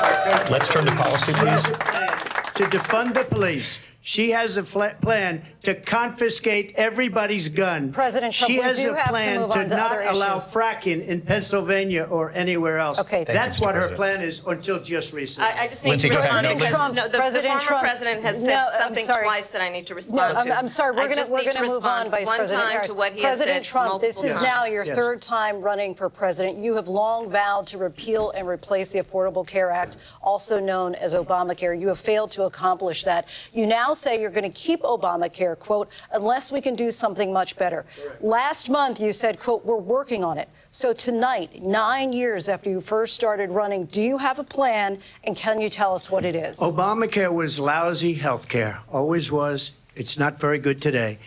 And what I said, that if we come up with something, and we are working on things, we're going to do it, and we're going to replace it. But remember this. I inherited Obamacare because Democrats wouldn't change it. They wouldn't vote for it. They were unanimous. They wouldn't vote to change it. If they would have done that, we would have had a much better plan than Obamacare. But the Democrats came up. They wouldn't vote for it. I had a choice to make when I was president. Do I save it and make it as good as it can be, never going to be great, or do I let it rot? And I felt I had an obligation, even though politically it would have been good to just let it rot and let it go away. I decided, and I told my people, the top people, and they're very good people. I have a lot of good people in that administration. We read about the bad ones. We had some real bad ones, too, and so do they. They have really bad ones. The difference is they don't get rid of them. But let me just explain. I had a choice to make. Do I save it and make it as good as it can be, or do I let it rot? And I saved it. I did the right thing. But it's still never going to be great, and it's too expensive for people. And what we will do is we're looking at different plans. If we can come up with a plan that's going to cost our people, our population, less money and be better health care than Obamacare, then I would absolutely do it. But until then, I'd run it as good as it can be run. So just a yes or no, you still do not have a plan? I have concepts of a plan. I'm not president right now. But if we come up with something, I would only change it if we come up with Yes or something no? that's better Nope. and less expensive. And there are concepts and options we have to do that. And you'll be hearing about it in the not-too-distant future. Vice President Harris, in 2017, you supported Bernie Sanders' proposal to do away with private insurance and create a government-run healthcare system. 2 years later, you proposed a plan that included a private insurance option. What is your plan today? Well, first of all, I absolutely support, and over the last 4 years as vice president, private healthcare options. But what we need to do is maintain and grow the Affordable Care Act. But I'll get to that, Lindsay. I just need to respond to a previous point that the former president has made. I've made very clear my position on fracking. And then this business about taking everyone's guns away. Tim Walz and I are both gun owners. We're not taking anybody's guns away. So stop with the continuous lying about this stuff. As it relates to the Affordable Care Act, understand, just look at the history to know where people stand. Okay. When Donald Trump was president, 60 times he tried to get rid of the Affordable Care Act. 60 times. I was a senator at the time when I will never forget the early morning hours when it was up for a vote in the United States Senate. And the late, great John McCain, who you have disparaged as being, you don't like him, you said, at the time because he got caught. He was an American hero. The late, great John McCain, I will never forget that night, walked onto the Senate floor and said, no, you don't. No, you don't. No, you don't get rid of the Affordable Care Act. You have no plan. And what the Affordable Care Act has done is eliminate the ability of insurance companies to deny people with pre-existing conditions. I don't have to tell the people watching tonight, you remember what that was like? Remember when an insurance company could deny if a That's child true. had My brother had asthma, sickle cell. if That was someone was a important. breast cancer survivor, if a grandparent had diabetes? And thankfully, as I've been vice president, and we, over the last 4 years, have strengthened the Affordable Care Act, we have allowed for the first time Medicare to negotiate drug prices on behalf of you, the American people. Donald Trump said he was going to allow Medicare to negotiate drug prices. He never did. We did. And now we have capped the cost of insulin at $35 a month. Since I've been vice president, we have capped the cost of prescription medication for seniors at $2,000 a year. Shout out Mitch And when I'm Sledge. president, Yeah, man. we will Way do better that for than all Sleepy people, Joe. understanding that the value I bring to this is that access to health care should be a right and not just a privilege of those who can afford it.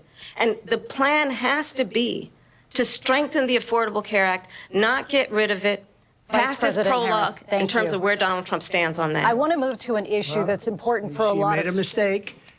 Number one, John McCain fought Obamacare for 10 years.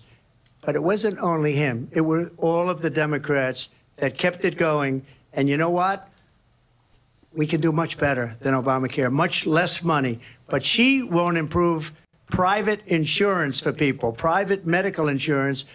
That's another thing she doesn't want to get. President People Trump- are paying privately for insurance that have worked hard and made money, and they want to have private. She wants everybody to be on government insurance where you wait 6 months for an operation that you need immediately. President Trump, thank you. We have another issue that we'd like to get to that's important for a number of Americans, in particular younger voters, and that's climate change. President Trump, with regard to the environment, you say that we have to have clean air and clean water. Vice President Harris, you call climate change an existential threat. The question to you both tonight is, what would you do to fight climate change? And Vice President Harris, we'll start with you. 1 minute for you each. Well, the former president had said that climate change is a hoax. And what we know is that it is very real. You ask anyone who lives in a state who has experienced these extreme weather occurrences, who now is either being denied home insurance or it's being jacked up. You ask anybody who has been the victim of what that means in terms of losing their home, having nowhere to go. We know that we can actually deal with this issue. The young people of America care deeply about this issue. And I am proud that as vice president over the last 4 years, we have invested $1 trillion in a clean energy economy, while we have also increased domestic gas production to historic levels. We have created over 800,000 new manufacturing jobs while I have been vice president. We have invested in clean energy to the point that we are opening up factories around the world. Donald Trump said he was going to create manufacturing jobs. He lost manufacturing jobs. And I'm also proud to have the endorsement of the United Auto Workers and Sean Fain, who also know that part of building a clean energy economy includes investing in American-made products, American automobiles. It includes growing what we can do around American manufacturing and opening up auto plants, not closing them like happened under Donald Trump. Vice President Harris, thank you. That didn't happen under Donald Trump. Let me just tell you, they lost 10,000 manufacturing jobs this last month. It's going, they're all leaving. They're building big auto plants in Mexico, in many cases owned by China. They're building these massive plants, and they think they're going to sell their cars into the United States because of these people. What they have given to China is unbelievable. But we're not going to let that. We'll put tariffs on those cars so they can't come into our country, because they will kill the United Auto Workers and any auto worker, whether it's in Detroit or South Carolina or any other place. What they've done to business and manufacturing in this country is If Donald horrible. Trump loses We have the nothing election, because it's because they of this refuse. debate. You know, Biden doesn't go Donald after Trump people has because lost supposedly this China debate. paid him millions of dollars. He's afraid to do it. Between him and his son, they get all this money from Ukraine. They get all this money from all of these different countries. And then you wonder, why is he so loyal to this one, that one, Ukraine, China? Why is he? Why did he get $3.5 million from the mayor of Moscow's wife? Why did she pay him $3.5 million? This is a crooked administration, and they're selling our country down the tubes. President Trump, thank you. Thank you. We'll be right back with closing statements from both of our candidates. An historic night, this ABC News presidential debate from Philadelphia. Back in a moment.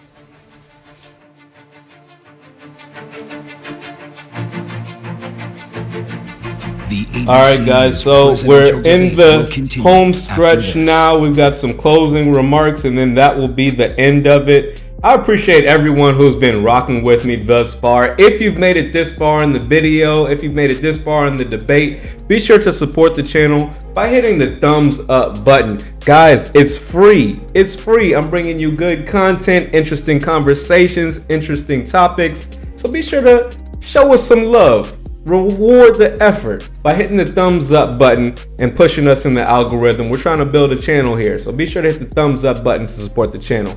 And if you haven't done so already, you have to smash the subscribe button. More content just like this. This is a special night. This is the presidential debates. So of course, we're doing a watch party for tonight. But generally speaking, we have a wide range of topics, whether it be news, politics, current events, hip hop, sports, black consciousness. We got the Bible in the News series where we're breaking down scripture and comparing it to current events. We've got I'm hitting you with a wide range of topics here. So be sure to subscribe to the channel and come on back for more. With that being said, on this channel, of course, we always read all of our comments. So I'm going to break down some of our comments we've got so far before we get back to the closing statements. Shout out and salute to Brandon Sophia, been active tonight in the comments section. Brandon Sophia says, This means Kamala has, okay. Donald Trump's business acumen has tapered off, as is his support in the rallies these days. Being an ex-president seems not to give a retirement plan, and this is troubling. I guess this is why people are starting to see him as a potential fascist ruler. Starting to see him. They've been calling him a fascist. And the reason he's running for re-election, he has to be re-elected. Otherwise, those charges that are pending against him are really going to start taking a toll. They're looking to put Donald Trump in prison. He's looking to get elected so he can pardon himself. So Donald Trump has a lot riding on this election. But Kamala Harris so far in this debate has been winning. Kamala Harris has been doing a good job in this debate. Very quickly, I got to run through some of these comments. Then he put down his military general that would be under his command. I believe he should not be elected at all. Okay, so Brandon Sophia is supporting Kamala Harris in this election. This debate is showing Donald's weakness and how Kamala is bringing it home, so rightfully so. I'd agree with that comment. Great. Back to the black question. Lastly, from Brandon Sophia, police who are a fraternity have not said who they will support in this election. I hope they stick to Trump and feel his loss and not let him fill with his nonsense. That's hilarious. Shout out and salute to Mitch Sledge. Good to have you back, brother. You've been a long-time supporter. I love to see you in the comments section. You always have some good comments, some good statements to make. Mitch Sledge says it's way better than the Joe Biden debate. I agree. This is much better. And truth be told, the country as a whole wins. Whether Donald Trump wins or whether Joe Biden wins, I mean, not Joe Biden, but Kamala Harris wins, the whole country won by having Kamala Harris replace Joe Biden. Because if Joe Biden was to win, the entire country would suffer, even more so than we would under a Kamala Harris presidency. So the fact that it's Kamala versus Donald is a better ticket. It's a better competition than Trump Biden. All right. Mitch Sledge also says he won't say how yet on what he will do for the Affordable Care Act. He ran saying he would replace the Affordable Care Act with something way better, but he never gave any specifics. He never proposed a bill. As Kamala Harris pointed out, the Republican John McCain, God bless the dead, was the one who said, no, we're not going to remove Affordable Care Act when you haven't replaced it with anything. You're not coming up with an alternative. So you're right, Mitch. I agree with you on that. And last from Mitch Sledge, he says the tariffs already exist on cars from China. Not only that, but the tariffs that Donald Trump did put in place, Joe Biden and Kamala Harris have not removed. So apparently they're not too much against it. With that being said, we've got some closing statements coming on. So let's check out the closing of this debate. Welcome back tonight. The time has come for closing statements. And Vice President Harris, we begin with you. So I think you've heard tonight two very different visions for our country. One that is focused on the future, and the other that is focused on the past, and an attempt to take us backward. But we're not going back. And I do believe that the American people know we all have so much more in common than what separates us. And we can chart a new way forward.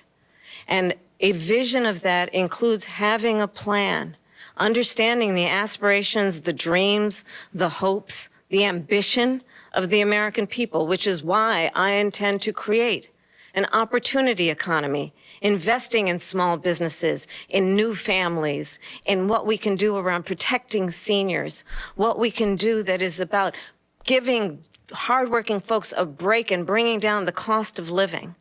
I believe in what we can do together that is about sustaining America's standing in the world and ensuring that we have the respect that we so rightly deserve, including respecting our military and ensuring we have the most lethal fighting force in the world. I will be a president that will protect our fundamental rights and freedoms, including the right of a woman to make decisions about her own body and not have her government tell her what to do. I'll tell you, I started my career as a prosecutor. I was a DA, I was an attorney general, a United States senator, and now vice president. I've only had one client, the people. And I'll tell you, as a prosecutor, I never asked a victim or a witness, are you a Republican or a Democrat? The only thing I ever ask them, are you okay? And that's the kind of president we need right now. Someone who cares about you and is not putting themselves first. I intend to be a president for all Americans and focus on what we can do over the next 10 and 20 years to build back up our country by investing right now in you, the American people. Vice President Harris, thank you. President Trump? So she just started by saying she's going to do this, she's going to do that, she's going to do all these wonderful things. Why hasn't she done it? She's been there for 3.5 years. They've had 3.5 years to fix the border. They've had 3.5 years to create jobs and all the things we talked about. Why hasn't she done it? She should leave right now, go down to that beautiful White House, go to the Capitol, get everyone together and do the things you want to do, but you haven't done it and you won't do it because you believe in things that the American people don't believe in. You believe in things like we're not going to frack. We're not going to take fossil fuel. We're not going to do things that are going to make this country strong, whether you like it or not. Germany tried that, and within 1 year, they were back to building normal energy plants. We're not ready for it. We can't sacrifice our country for the sake of bad vision. But I just ask one simple question. Why didn't she do it? We're a failing nation. We're a nation that's in serious decline. We're being laughed at all over the world. All over the world, they're laughed. I know the leaders very well. They're coming to see me. They call me. We're laughed at all over the world. They don't understand what happened to us as a nation. We're not a leader. We don't have any idea what's going on. We have wars going on in the Middle East. We have wars going on with Russia and Ukraine. We're going to end up in a third world war, and it'll be a war like no other because of nuclear weapons, the power of weaponry. I rebuilt our entire military. She gave a lot of it away to the Taliban. She gave it to Afghanistan. What these people have done to our country, and maybe toughest of all, is allowing millions of people to come into our country. Many of them are criminals, and they're destroying our country. The worst president, the worst vice president in the history of our country. President Trump, thank you. And that is our ABC News presidential debate from here in Philadelphia at the National Constitution Center. I'm Lindsay Davis. And I'm David Muir. Thank you for watching here in the U.S. and all over the world, and from all of us here at ABC News. All right. That is it. You guys made it. Hey, you made it. You saw the entire presidential debate. Guys, let me know what you think in the comments section. Who do you think won that? Who do you think we won that debate? I'm leaning towards Kamala Harris. Not as far as voting. I'm not going to be voting Democrat because y'all know, anyone who's been watching me knows, I think the Democratic Party is a threat to democracy. I see how they cheated Bernie. I see how they cheated RFK. I'm not voting the Democratic Party, not against Kamala Harris, but against the party as a whole. But in this debate in particular, Kamala Harris tore Donald Trump up. Kamala Harris scorched Donald Trump in this debate. After watching this, I'm curious to see how the polls move. If I had to call it, if I had to make a prediction, I would say that Kamala Harris is likely to go up, and she could very likely win the election. And a large part of that would be because of this debate. This was the first time they were on the stage together, the first time they were able to present their arguments and their positions to the American people simultaneously, live, in front of the whole world, in front of the whole country. And Donald Trump looked very weak. Donald Trump looked very responsive, very defensive. He didn't look as if he was on the attack. He looked like he was on the defense the entire debate. I think Donald Trump, the only topic that Donald Trump actually won was the topic of Ukraine. After the first break, when they came back and they were talking about what their policies were concerning Ukraine-Russia war, that was the only time Donald Trump looked like he had any energy or he had any chance of winning. Outside of that, you would think that he would lead on the immigration policy, but in this debate, although he kept relying on that, he kept trying to hammer that home, but he did not do a very good job. Kamala Harris defended that issue fairly well, and Kamala Harris in return hammered him on the abortion question, the Roe versus Wade, saying that he would make a national ban. He would make a national ban on abortion.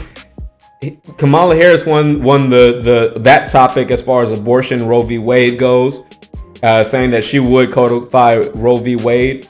Kamala Harris won the debate as far as, oh wow, I mean this whole debate, it's really been a Kamala show. Kamala Harris, Donald Trump was saying you have no policies, and for the longest I've been hammering her on that same point. She has no policies, but in this debate she announced, hey, I'm standing on the policy of $50,000 grants. I don't know if she said loans, because that's the wordplay that the Democrats like to go with. Hey, I want to give you a $50,000 grant. She said tax cut. So $50,000 in taxes, that means you can spend $50,000 at the end of the year. You can recoup that and in tax cuts. $50,000 in tax cuts for new businesses. As a new business owner, as a small business owner, that's something that would interest me. She said $6,000 per child for families. As a new father, I've got a 4-month-old son, $6,000 for new families.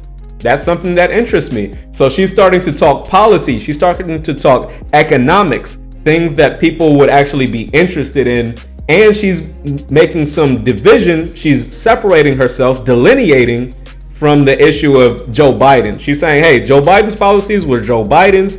I'm a new candidate. I'm a younger generation. I'm of the younger generation. I'm not in my 80s like Donald Trump or Joe Biden. I'm in the new generation. I'm coming with my own policies, and I'm trying to turn the chapter and let's move past Donald Trump. She made a fairly strong argument there. Donald Trump did not do a good job of defending himself in this debate. If I had to call it, I would say Kamala Harris won this debate very decisively. It wasn't really close. And I'm saying that as someone who's not a Kamala Harris supporter. I'm not a Democratic supporter. I don't even like their party as a whole. So if Donald Trump would have come with some policies, something interesting, something new to say, some economics that he wanted to present, he could have presented a stronger case. But in this debate, he was on the defensive the whole time. He did not present any new policies that would invigorate or excite the youth. Kamala Harris won that debate. With that being said, guys, we've been going on for almost 2 hours now. I'm going to have to close it out. But first, as always, I read all my comments on this channel. So I'm going to run down some of the comments that have been made since the last break, and then we're going to close out here. So shout out to Brenda Sophia. She says, next year, health insurance across the board will go up, and no one is saying what will be done. Yeah, I was how much can you expect? You know, they never talk about policies very heavily, but I was sort of disappointed in the fact that they did not, talk a little bit more policies, but it was a lot of ad hominem attacks. Oh, you did this, you did that. What about what you want to do? What about the future? See, that's one thing about the debates. They always talk about past policies, but they don't ever talk about what policies do you want to institute in the future. And that's why Kamala Harris saying that 50,000 tax cuts for new business owners, 6,000 tax cuts for new families. That's something that's positive in the future, looking forward. I didn't hear any new policies that Donald Trump wants to implement moving forward. And that's something that Donald Trump has to go back and work on. Back to Brandon Sophia. I can't afford life out here, and I might be scraping under any president. Even if one makes sense, I still lose. Yeah, I hope you're not counting on these presidents to change your life. You're going to have to change that yourself. All right. No matter Trump wins, Kamala wins, it really makes no difference to you as a person. We, and I'm not just talking to you preaching or anything. We as individuals have to make sound decisions every day, and everyday decisions accumulate over time to put ourselves in a better position moving forward in the future. But you and I cannot rely on either presidential candidate to change our life. And I hope that's not what you're doing there. Dollar stores are closing and no one's talking about it out here. I feel you. People are running up in stores just here in DC, just tonight. Earlier today, they were announcing that they had massive groups running to the stores on some, and I might have to report on that tomorrow, so I'm not going to say too much on that. But these organized crime syndicates that are running into stores, just taking everything and running out. And what can the police do? You got 30 people running out the store, 30 people scattering in different directions like roaches. You're not going to shoot them all. What are you going to do? So yeah, these are issues that do need to be addressed. So shout out and salute to you, Brenda Sophia, for being active in the comments section. And I would encourage you, me, and all of us to focus on ourselves, self-improvement, making decisions every day to better our lives over the long run. Shout out and salute to Mitch Sledge. Salute. You know, I'm rocking with Mitch Sledge. You always have some good comments to say when you check out the live. So shout out to Mitch Sledge. Mitch says, unity needs to happen, not division. Trump had 4 years to fix the border, and he didn't. Hey, that's a fair comment. He said he was going to build a wall. He said he was going to make Mexico pay for it. Mexico laughed. The wall was not built. Donald Trump said he was going to replace Affordable Care Act. He did not replace the Affordable Care Act. I mean, hey, what can I say? Back to Brenda Sophia. Not towards saving any marginalized Americans. All right. Back to Mitch Sledge. Kamala won the debate. I'm with you on that. I'm with you. Kamala won that debate, hands down. Back to Brenda Sophia. Well, Kamala has her gold star from this debate. However, she left many things wanting. Well said. Hey, shout out and salute to Brenda Sophia for that comment. I agree with that one 100%. Kamala did win that debate, but she did leave a lot wanting. I would have liked to hear more. At least she gave a couple policies that we can look forward to if she was elected. But you know, the Democratic Party, how much can you really expect from these guys?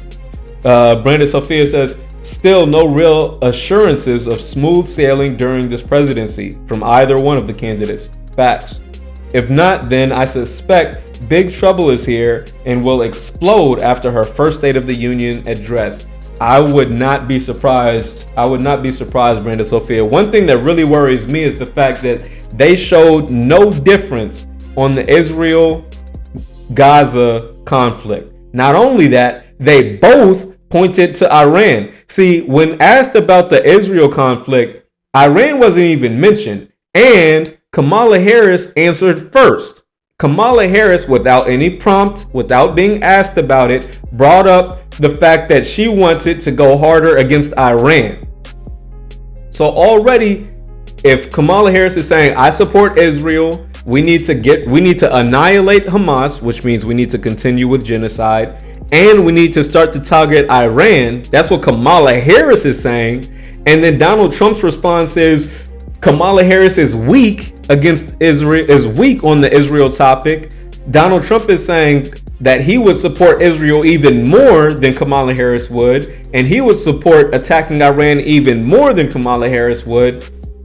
What that tells me is both the Republicans and the Democrats, both Donald Trump and Kamala Harris, are both full steam ahead, ready to go to World War III against Iran on behalf of Israel. So regardless of who wins, I would advise you, me, and anyone in the sound of my voice to continue to stock up on food, beans, rice, and bullets, because the years to come, the future is not looking bright in these next few years to come. At least these next 4 years, things are not looking too good.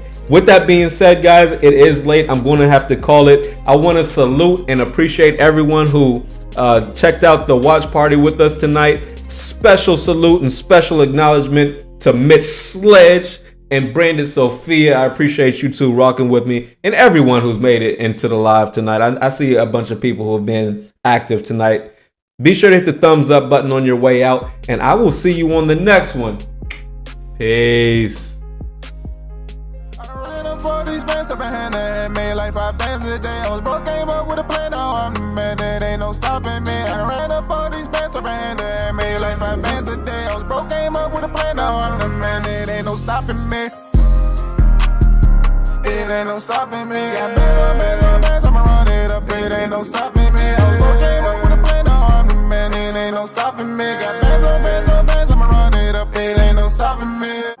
I done ran up all these bands up and hand that made like 5 bands a day.